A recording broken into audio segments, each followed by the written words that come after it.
하나님 아버지 감사합니다. 오늘도 구역예배 새벽 예배로 출발합니다. 주여 내가 함께 하시고 승리의 하루, 승리의 한 주간이 되게 하옵소서.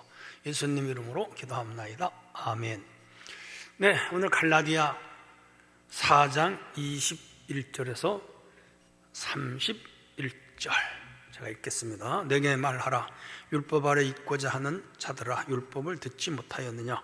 기록된 바 아브라함에게 두 아들이 있으니 하나는 여종에게서 하나는 자유 있는 여자에게서 낳았다 하였으며, 여종에게서는 율법 육체를 따라 낳고 자유 있는 여자에게서는 약속으로 말미암아 너니라. 이것은 비유니 이 여자들은 두 언약이라. 하나는 신의 산으로부터 종을 낳은 자니 곧 하갈이라. 이 하갈은 아라비아에 사는 신의 산으로서 지금 있는 예루살렘과 같은 곳이니 그가 그 자녀들과 더불어 종로로 타고, 오직 위에 있는 예루살렘은 자유자니 곧 우리 어머니라. 기록된 바 잉태하지 못한 자여 즐거워하라. 산고를 모르는 자여 소리를 질러 외치라. 이는 홀로 사는 자의 자녀가 남편 있는 자의 자녀보다 많음이라 하였으니, 형제들아 너희는 이삭과 같이 약속의 자녀라.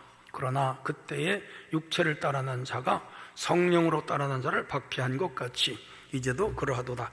그러나 성경이 무엇을 말하느냐? 여종과 그 아들을 내쫓으라. 여종의 아들이 자유 있는 여자의 아들과 더불어 유업을 얻지 못하리라 하였느니라. 그런즉 형제들아, 우리는 여종의 자녀가 아니요 우리는 여자의 자녀라. 그리스도께서 우리를 자유롭게 하려고 자유로 주셨으니 그러므로 굳건하게 서서 다시는 종의 몽에를 매지 말라. 5장 1절까지 그냥 읽었습니다. 자, 오늘은 이제 하갈과 사라라는 주제입니다. 여러분, 갈라디아서를 읽을 때는 갈라디아 교회에 그 할례파 유대 교인들이 들어와서 율법을 지켜야 구원을 얻는다라고 이제 회유했어요. 근데 사실은 이 예루살렘 기독교 중에 그 베드로를 추종하는 성도들이 있었고, 야고보를 추종하는, 야고보는 예수님의 그 동생을 말해요. 야고보를 추종하는 세력이 있었어요. 그걸 이제 소위 야고보파라 그래요. 베드로파는 오직 믿음으로 구원을 받는다. 야고보파는 할례를 받아야 된다. 이렇게 주장하는 기독교 내에서 일어난 일종의 파예요. 이런 자들이 바울 사도가 전도한 이 갈라디아 교회를 파고들어서 지금 자기들의 세를 확장시켜 가는 것이죠. 그러니까 이 갈라디아 교회에 온 그 와서 유언 회유하는 자들이 그냥 뭐 회당 중심의 유대 교인들이 아니고 기독교 시작한 교회 일파들이에요. 이들이 와서 율법을 지켜야 구원을 받는다. 오늘 이단과 같은 그런 세력들이죠. 그래서 이제 문제가 생겼거든요. 오직 믿음으로 구원받는 교리를 정면 반대하고 있으니까 심각하잖아요. 그래서 바울이 서둘러 편지를 썼고요. 이런 그 배경을 우리가 마음에 두고 성경을 읽으면 얼른 이해가 가요. 자, 오늘 이제 하갈과 사라를 비유로 가져온 거예요. 은유라고도 그러는데 보면 비유예요. 하갈은 율법을 대표하는 여자고 사라는 복음을 대표하는 여자. 그리고 하갈은 신의 산서 이스라엘이 맺은 율법을 대표하는 여자이고, 사라는 예루살렘 곧 아브라함과 하나님의 언약으로 통하여 구원을 얻는 복음의 그러한 예루살렘 중심의 그러한 여성으로 비유하고 있습니다. 자, 한번 읽어볼게요. 내게 말하라. 율법 아래 있고자 하는 자들아, 율법을 듣지 못하였느냐? 21절이잖아요. 율법은 자유가 아닌 종살이를 낳는 거거든요. 율법이 얼마나 힘들어요. 지키지 못해. 우리도 대한민국 법이 많지만 그거 지킬 수 있어요? 못 지켜요. 신앙의 기준을 율법에 두면요 진정한 자유를 누릴 수가 없어요. 어떻게 그걸 다 지키겠어요? 우리는 부족해도 우리 한 인간으로 최선을 다하며 살며 한준 자유를 가지고 그 안에서 누리며 살아야죠. 22절 기록된 바 아브라함에게 두 아들이 있다. 하나는 여종에게서 하나는 자유 있는 여자에게서. 여기 두 종은 여자는 하나는 하갈이고 하나는 이제 그 사라지요. 애굽에서 데려온 여자잖아요. 그러니까 사라에게서 아기가 태어나지 않으니까 아브라함이 하갈을 통해서 이스마엘을 낳잖아요. 그 하갈은 종이었어요. 율법을 상징하는 거고요. 사라는 자기 아내고요. 거기서 약속의 자녀 이삭이 났어요. 그는 언약의 상징이 되는 것이죠. 신앙의 뿌리가 율법이 아닌 약속에 두어야 된다는 것을 이 비유를 통해서 가르치는 거예요. 그러니까 오늘 우리의 신앙은 언제나 하나님 약속에 근거해야 돼요. 그래서 구약, 신약, 약이잖아요. 그게 뭐 커버넌트도 되고 테스타멘트도 되는데 하나님의 약속을 믿는 거예요. 율법이 아니에요. 법이 아니라는 거라. 23절로 갈게요. 여종에게는 육체를 따라 낳고 자유 있는 여자에게서는 약속으로 말미암았다. 여기 여종 하갈이에요. 그리고 자유 있는 여자 사라를 의미하는 거예요. 육체의 노력과 하나님 약속 차이를 보여주는 것이죠. 그럼요, 인간의 노력이 아니에요. 하나님 구원의 약속에 근거를 해야 구원을 받습니다. 우리가 뭐 도덕적으로도 살아야 되는 건 맞아요. 윤리를 지켜야 되는 것도 맞아요. 인간으로서의 도리와 덕행을 준수하는 것도 맞아요. 국가의 법을 잘 지키는 것도 맞아요. 그러나 그것은 우리 삶에는 유익하나 그것이 우리의 구원을 줄 수가 없어요. 구원은 오직 하나님의 약속, 언약을 믿어야 돼요. 그래서 아브라함이 갈대아 우르에서 떠나서 내가 내게 지시할 땅으로 가라 가나안에 들어갔고, 창세기 15장에서 특별히 중요해요. 횃불 언약을 맺을 때에 이제 그 쪼갠 고기 사이로 하나님 불이 지나갔잖아요. 그리고 그때 하나님이 그 아브라함하고 언약을 맺어요. 너의 자손으로 말미암아 천하 만민이 복을 받는다. 근데 거기 자손은 그 아브라함이 낳은 그 여러 자녀를 말하는 것이 아니고 한 사람을 가리킴이라 그가 곧 예수 그리스도 메시아라 그렇게 설명하고 있잖아요. 그래서 그 분을 믿음으로 구원을 받는다는 언약이었어요. 그래서 그 약속을 믿으니 의로 여겼더라. 창세기 15장 6절이잖아요. 그러니까 그 언약 신학에 기초해야 되는 거라. 오늘도 우리가 이 언약 신학, 우린 지금 은혜 언약이라 그러잖아요. 행위 언약이 있고 구속의 언약이 있고 은혜 언약, 큰 틀에서 세 가지 언약이 있고 성경 안에는 디테일한 많은 언약이 있는데 그 큰 언약의 예표적인 것들이에요. 그러므로 예수 그리스도 십자가 대속을 믿으면 죄 사함을 받고 구원을 받는다. 언약이잖아요. 약속이에요. 그 약속을 믿음으로 구원을 받는 것이지 우리가 선행이나 도덕이나 윤리나 철학이나 공로나 업적으로 구원받는 게 아니라는 걸 가르치고 있어요. 자, 24절로 27절을 갈게요. 율법의 언약과 약속의 언약으로 나뉘는데 여기 24절을 볼게요. 이것이 비유니, 여기 비유라고 말하잖아요. 이 여자들은 두 언약이에요. 하나는 시내산으로부터 종을 낳은 산이 하갈이라. 시내산 아시죠? 출애굽기 19장에서 23장 혹은 24장, 그게 바로 시내산 언약 체결이에요. 하나님은 산 위에 서시고 모세는 중간에 서고 백성은 아래에 있었잖아요. 그리고 하나님이 나타나셔서 이제 제사장 국가가 된다, 내 소유가 된다, 거룩한 민족이 된다. 백성이 아멘. 대신 율법 613개를 잘 지켜라. 아멘. 약속을 맺었잖아요. 율법 약속이에요. 근데 오늘 이 바울은 이 율법의 약속을 하갈에다가 비유하는 거예요. 그 말이 맞아요. 그래서 율법의 언약은 종의 신분일 뿐이에요. 수직관계, 주종관계죠. 그러므로 율법 중심의 신앙은요 속박을 낳아요. 그러니까 예수님 때 바리새인들이 계속 속박했잖아요. 안식일을 지켜라 하는 계명을 36개인가 37개 조항을 만들어서 꼼짝도 못하게 만들어놨죠. 속박이에요. 어렵죠. 자,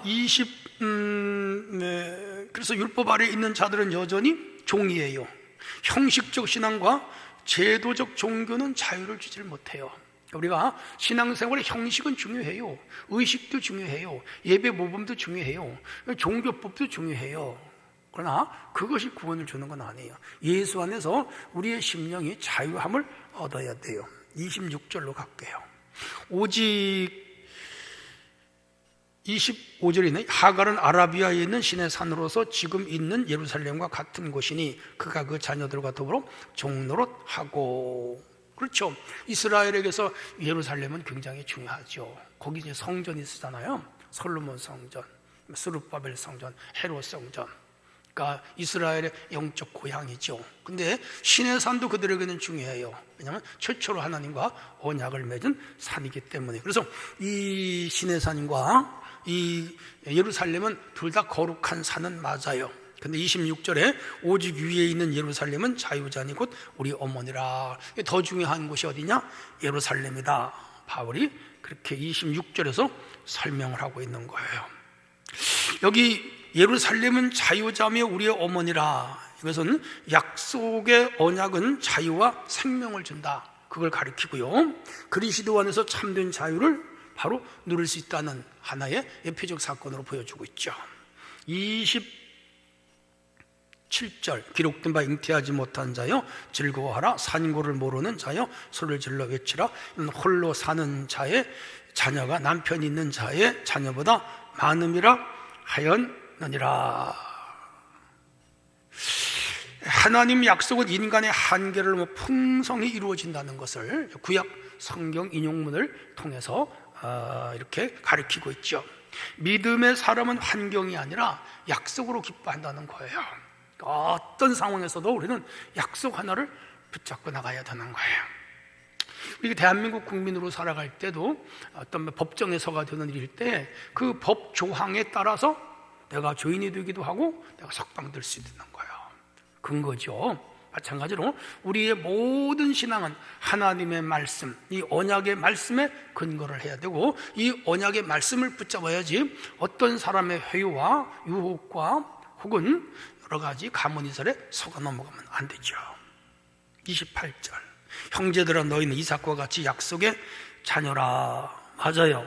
이삭은요, 사라가 90세에, 아브라함이 100세에 경수가 끊어지고 인간 자녀를 낳을 수 없는 생리학적 불가능에서 태어난 기적적인 아이예요. 예수님의 예표가 되기도 하는 사건이죠.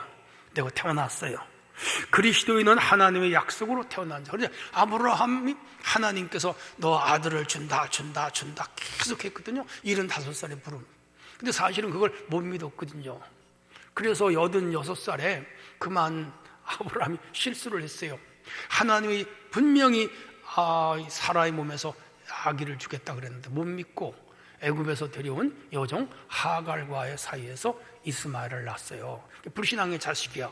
그래서 그 하갈 후손과 사라의 후손이 오늘 인류의 역사, 문명이 엄청난 충돌을 하고 있잖아요. 그 아랍 세력이, 이슬람교가 하갈의 후손이고, 그리고 이 기독교가 사실은 사라의 후손이잖아요. 그러니까 그 아브라함이 약속을 잠시 잊고 죄 지은 것이 그런 결과를 가져왔거든요. 오늘도 우리가 이 약속을 못 믿고 죄를 지면 불행한 역사가 나타나게 되는 것이죠. 29절로 갑니다. 그러나 그때 육체를 따라난 자가 성령을 따라난 자를 박해한 것 같이 이제도 그렇죠. 여러분 창세기 잘 아시죠? 그 하갈이 낳은 이스마엘이 형이잖아요. 86세에 낳고, 그리고 이삭은 100살에 낳았으니까 그 몇 살 차이예요? 14살 차이인가요? 그렇게 되죠. 그러니까 그 나이 먹은 그 이스마엘이 어린 이삭을 자꾸 괴롭혔거든요. 그걸 참다 못해서 사라가 쫓아버렸잖아요. 그래서 하갈은 이스마엘과 함께 광야로 나가서 죽게 돼서 방송되고 우는데 하나님이 그에게도 긍휼을 베풀어서 이제 이 광야를 너와 후손에게 주겠다. 그게 오늘 아랍 민족이 됐어요. 어쨌든 내쫓았잖아요. 근데 중요한 것은 육체를 따라 난 자가 성령으로 난 자를 박해했거든요. 그 하갈은 육체를 따라 난 자고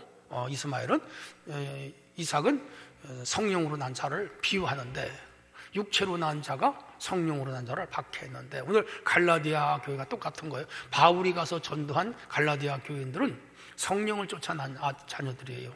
하나님 백성이죠. 그런데 지금 율법을 지켜야 된다고 하는 것은 육체를 쫓아난 자들로서 마치 이스마엘이 이삭을 괴롭힌 것과 같은 이치로 바울이 지금 설명을 하고 있는 것이죠. 신앙의 길에는 세상의 조롱과 박해가 따라요. 오늘 우리들도요, 영적으로 난 자들이에요. 하나님의 약속의 사람들이잖아요. 근데 이 세상 사람들은요, 율법을 쫓아난 자들이죠. 저들이 우리를 괴롭히고 교회를 박해 하고 예수 믿는 거 비난하고 그러잖아요. 우리 박해받는 거예요. 그러나 우리는 언약을 믿기 때문에 우리에게는 구원이 있는 것이죠. 30절로 갈까요? 성경이 무엇을 말하느냐? 여종과 그 아들을 내쫓으라. 여종의 아들이 자유 있는 여자의 아들과 더불어 유업을 얻지 못하니라. 그래서 아브라함이 하갈과 그 이스마엘을 내쫓았잖아요. 그런데 사실은 아브라함이 내쫓은 게 아니고 하나님이 내쫓으라.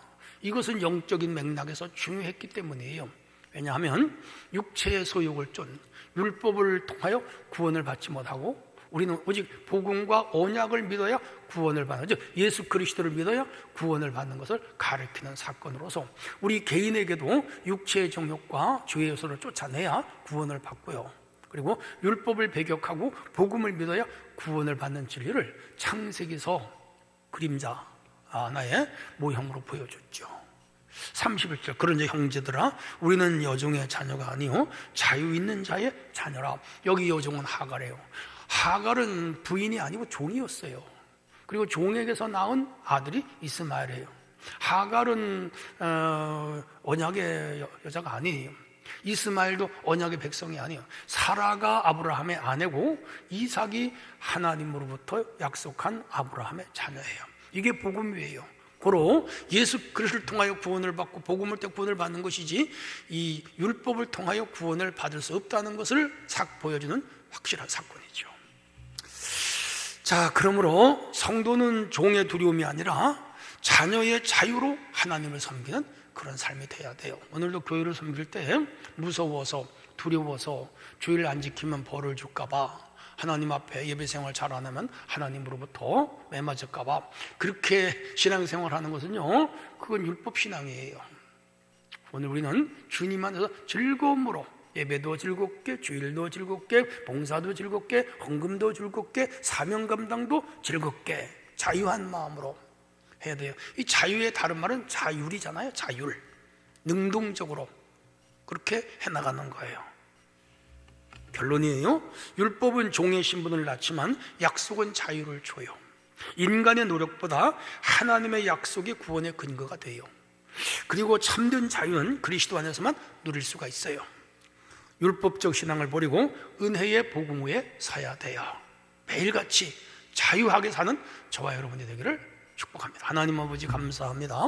오늘은 하갈과 사라를 비유한 율법과 복음, 그리고 율법과 언약 사이에서 우리가 참 언약 복음 예수 그리스도를 믿음으로 구원을 받고 율법과 행함으로 구원받을 수 없음을 배웠습니다. 오직 믿음으로 자유하게 주님을 따라가는 우리 모두가 되게 하시옵소서. 예수님 이름으로 기도합니다. 아멘.